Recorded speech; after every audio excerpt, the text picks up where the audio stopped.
Hello friends, വണ്ടി Toyota ഇന്നോവയാണ്. Innova 2008 മോഡലാണ്. വണ്ടി ഏകദേശം 3,73,000 കിലോമീറ്റർ ഓടിയിട്ടുണ്ട്. വണ്ടി ഇത്ര കിലോമീറ്റർ ഓടിയിട്ടുണ്ടെങ്കിലും വണ്ടി പക്ക നീറ്റാണ് കേട്ടോ. Maintenance correct, customer correct maintenance ആണ്. വണ്ടി നീറ്റ് ആൻഡ് ക്ലീൻ ആണ്. ഏകദേശം 4 ലക്ഷം കിലോമീറ്ററോളം ഓടിയിട്ടുണ്ട്. എൻജിൻ ഭാഗമാണെങ്കിലും ശരി, ബാക്കിയുള്ള എല്ലാ ഭാഗങ്ങളാണെങ്കിലും ശരി, വണ്ടി പക്ക നീറ്റാണ്. ഒരു ഡാമേജോ കാര്യങ്ങളോ ഒന്നുമില്ല. ജെന്യൂൻ കിലോമീറ്ററിൽ കൊണ്ടു നടക്കുന്നുണ്ട്. ഇങ്ങനെ കൊണ്ടു നടക്കണം വണ്ടി. ഒരിക്കലും 3 ലക്ഷം 4 ലക്ഷം ആയി എന്ന് പറഞ്ഞ് കൊടുക്കാനുള്ളൊരു ഇതുകൊണ്ട് ഒരിക്കലും മീറ്റർ എന്താ പറയുക തിരിക്കാതിരിക്കുമോ. ഇങ്ങനെ ജെന്യൂനായിട്ട് കൊടുത്തോ ഒരു കുഴപ്പമില്ല. നമുക്ക് കിട്ടേണ്ട വില നമുക്ക് കിട്ടി തന്നെ ആവും. ബാക്കി എല്ലാം ഇൻറ്റീരിയറാണെങ്കിൽ ശരി, എല്ലാം പക്കയാണ് വണ്ടിയുടെ. അപ്പോൾ ഇതിൽ കംപ്ലയിൻ്റ് എന്ന് പറഞ്ഞു കഴിഞ്ഞാൽ സ്റ്റിയറിംഗ് ഹെവി ടൈറ്റ് എന്ന് പറഞ്ഞു കഴിഞ്ഞാൽ നമ്മൾ നോർമൽ ഇങ്ങനെ നിർത്തിയിട്ട് എങ്ങനെ തിരിക്കുന്നോ ആ ഒരു ടൈറ്റ് ഇതിനകത്ത് നല്ലോണം വരുന്നുണ്ട്. ഒരേ ഒരു കാരണം തന്നെ ഉണ്ടാവുള്ളൂ, ഓയിൽ ലീക്ക് എവിടെയെങ്കിലും കംപ്ലയിൻ്റ് ആവും. റാക്കിൽ വരുന്ന ലീക്ക് ഏകദേശം 3 ലക്ഷത്തിലാണ് കിലോമീറ്റർ ഓടി. അപ്പോൾ സ്റ്റിയറിംഗ് റാക്കിൽ വരുന്ന ലീക്ക് കൊണ്ട് ഈ കംപ്ലയിൻറ്റ് വരും. ഇല്ലെങ്കിൽ പൈപ്പിൽ എവിടെയെങ്കിലും ലീക്ക് ആവണം. അങ്ങനെയാണെങ്കിൽ മാത്രമേ ഈ പവർ സ്റ്റിയറിംഗ് ഹാർഡ് ആവുള്ളൂ. വേറെ ഒന്നും ഇതിനകത്ത് വരാനില്ല. അപ്പോൾ ഇതിലിപ്പോൾ വണ്ടി വന്നപ്പോൾ നോക്കിയതിൽ പവർ സ്റ്റിയറിങ്ങിൻ്റെ ഓയിൽ കംപ്ലീറ്റ് ആയിട്ട് ഇതിനായിട്ട് പോയിട്ടുണ്ട്, പുറത്ത് പോയിട്ടുണ്ട്. നല്ലേ ഇതിൽ ഓയിൽ ഒട്ടും തന്നെ ഇല്ല. നോക്കുമ്പോൾ റാക്കിൻ്റെ രണ്ട് സൈഡിൽ നിന്നും ഹെവി ലീക്ക് ഉണ്ട്. ഡ്രോപ്പായിട്ട് ഒറ്റിക്കൊണ്ടിരിക്കുകയാണ്. നമുക്കിനിയിപ്പോൾ ഇതിൽ ഒഴിച്ചിട്ടൊന്ന് ചെക്ക് ചെയ്യേണ്ട ആവശ്യമൊന്നുമില്ല. എന്താണെന്ന് വെച്ച് കഴിഞ്ഞാൽ അത്രയും ഹെവി ലീക്കാണ് വന്നുകൊണ്ടിരിക്കുന്നത്. നമുക്ക് നോക്കുമ്പോൾ തന്നെ അറിയാം, ഇവിടെ നിന്ന് നോക്കുമ്പോൾ തന്നെ റാക്കിൻ്റെ അവിടെ ഫുള്ളായിട്ട് ഓയിൽ ഡ്രോപ്പായിട്ട് ഒറ്റി നിൽക്കുന്നുണ്ട്. അപ്പോൾ നമുക്ക് ഇനിയിപ്പോൾ ചെയ്യാനുള്ളത്, നമുക്ക് റാക്ക് ഫുള്ളായിട്ട് മാറ്റേണ്ട ആവശ്യമില്ല. അതിൻ്റെ കിറ്റ് കിട്ടും. കിറ്റ് നമുക്ക് റിപ്പയർ ചെയ്ത് കയറ്റാൻ പറ്റും.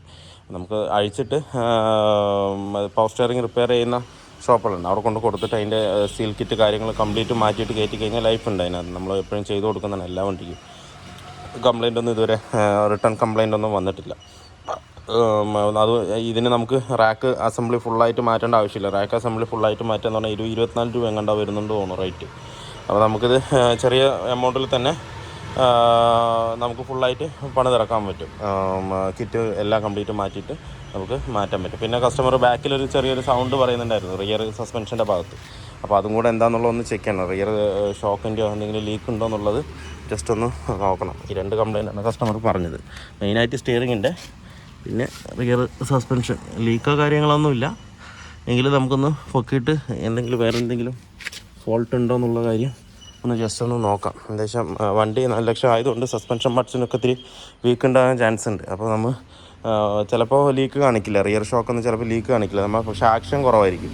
അങ്ങനെ വരുമ്പോൾ കടന്നൊരു സൗണ്ട് അതിനകത്ത് വരും. അപ്പോൾ നമുക്ക് അഴിച്ചിട്ട് നോക്കാം എന്താണ് കംപ്ലയിൻ്റ് എന്തെങ്കിലും ഉണ്ടാകുന്നുള്ള കാര്യം അഴിച്ചിട്ട് നോക്കാം. മെയിൻ സ്റ്റിയറിങ്ങിൻ്റെ അത് കഴിഞ്ഞിട്ടാണ് നമുക്ക് ബാക്കിലെ സൗണ്ടിൻ്റെ കാര്യം ചെയ്യേണ്ടത്. എന്തായാലും നമുക്ക് സ്റ്റിയറിംഗ് റാക്ക് ഇറക്കിയിട്ട് അതിൻ്റെ കാര്യം നോക്കാം.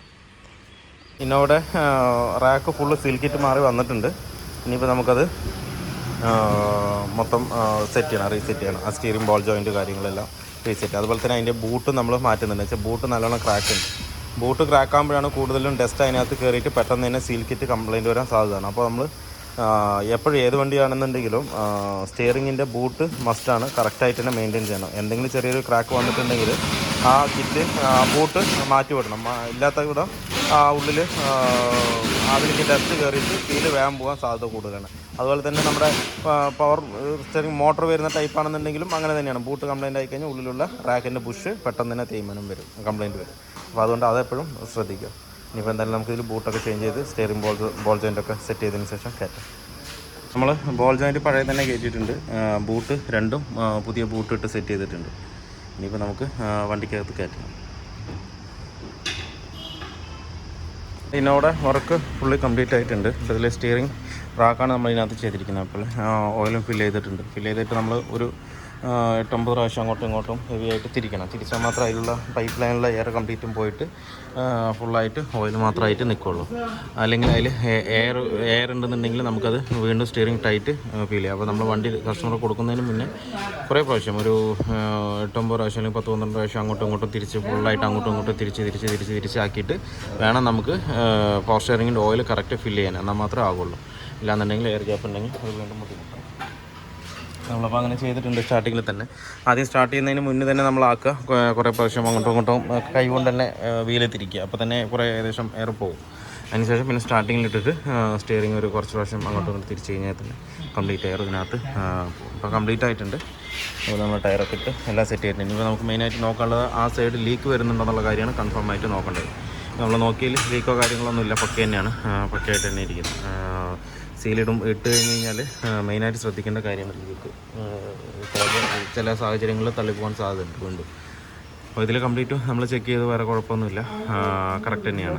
ഇനിയിപ്പോൾ വേറെ പ്രത്യേകം ഓടിച്ച് നോക്കാനോ കാര്യങ്ങളൊന്നുമില്ല. ബാക്കിലൊരു ചെറിയൊരു സൗണ്ട് പറഞ്ഞു, ഷോക്കിൻ്റെ ബുഷൊന്നും മാറ്റിയിട്ടുണ്ട്, അതിൽ കംപ്ലയിൻറ്റ് ഓക്കെ ആയിട്ടുണ്ട്. അത് ബുഷ് കംപ്ലയിൻ്റ് ആയതുകൊണ്ടാണ് കിടുകിടു എന്നുള്ളൊരു സൗണ്ട് ഇതിനകത്ത് വന്നത്. അപ്പോൾ അതും കൂടെ കംപ്ലീറ്റ് ചെയ്തിട്ടുണ്ട്. അപ്പോൾ അവർക്ക് ഏകദേശം ഫുള്ളി കംപ്ലീറ്റ് ആയിട്ടുണ്ട്.